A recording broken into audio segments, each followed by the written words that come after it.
The self-states organize the world for you, and they make sense of the world.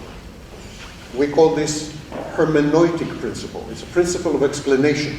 So they're not only organizational, but they're hermeneutic. They make sense. They give you meaning. But here is some unpleasant news for you. The world is totally meaningless. And you are totally meaningless. And it hurts me to admit that I'm meaningless.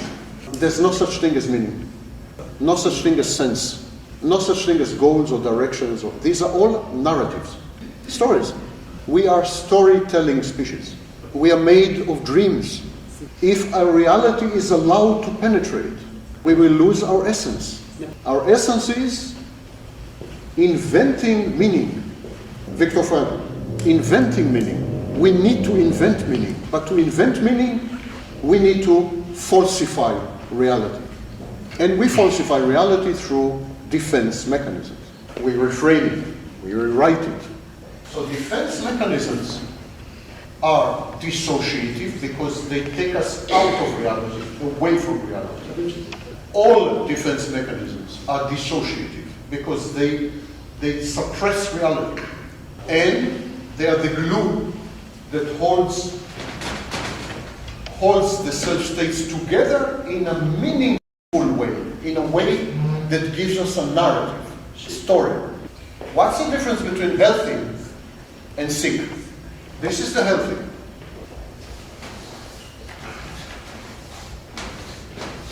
Now, pathological. In a healthy system of self-states, we are able to falsify reality because we recognize it. We get a correct signal, a correct reading of reality, and then we process it. In pathological system, we get a wrong signal. We get the wrong reading of reality.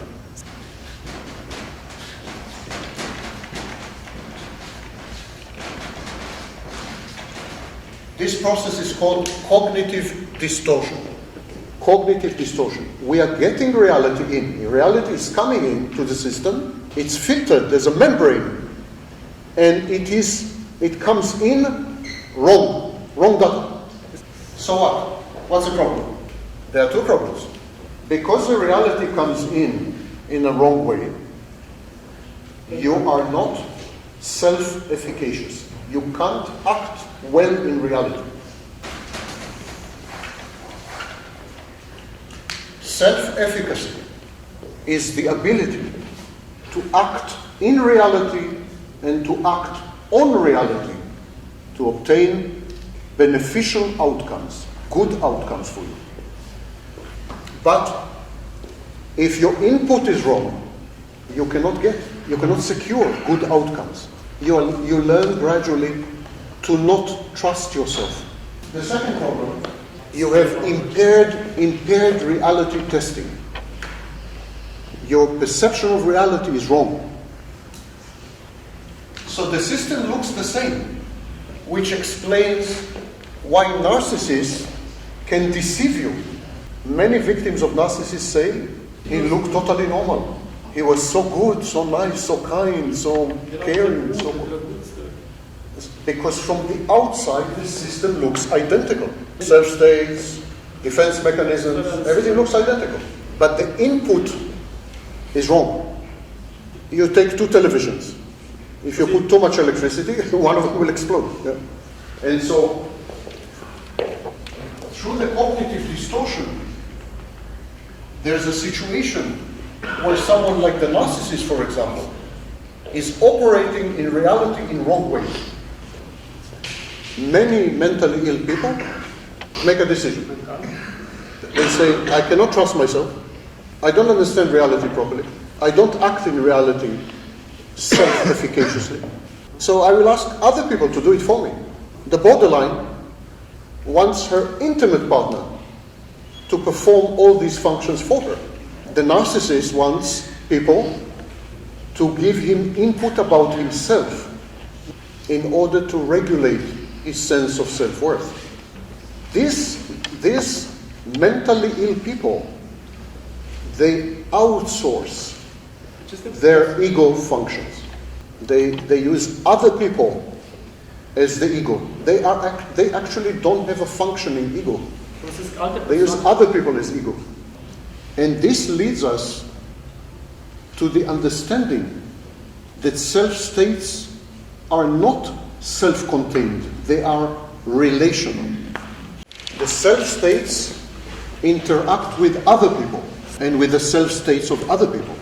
In healthy people, your self-states and my self-states will interact to generate good outcomes, mutually beneficial outcomes. But if I'm a narcissist, my self-states will become parasitic on your self-states. Because narcissists are stuck in infancy.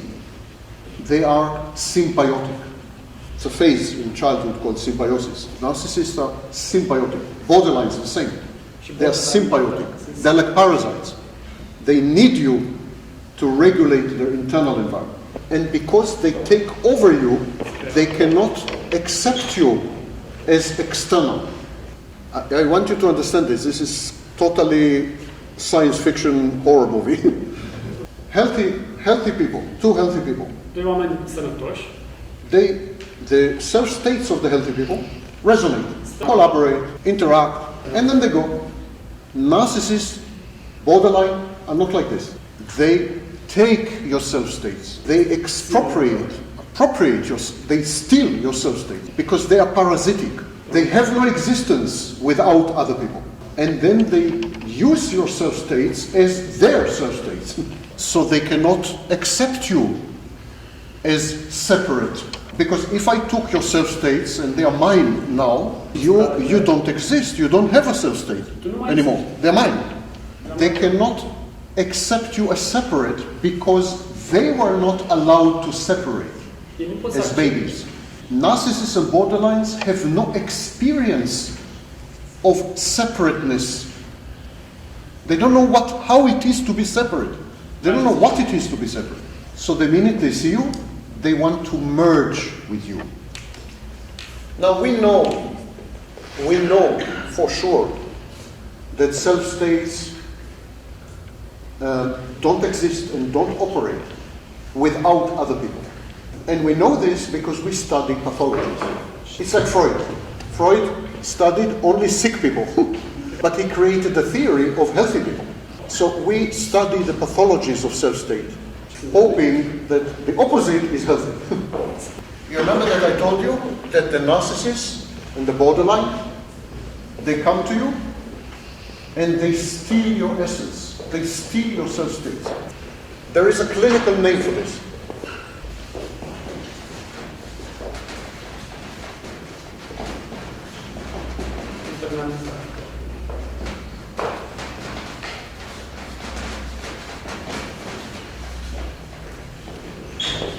Internalization, introjection.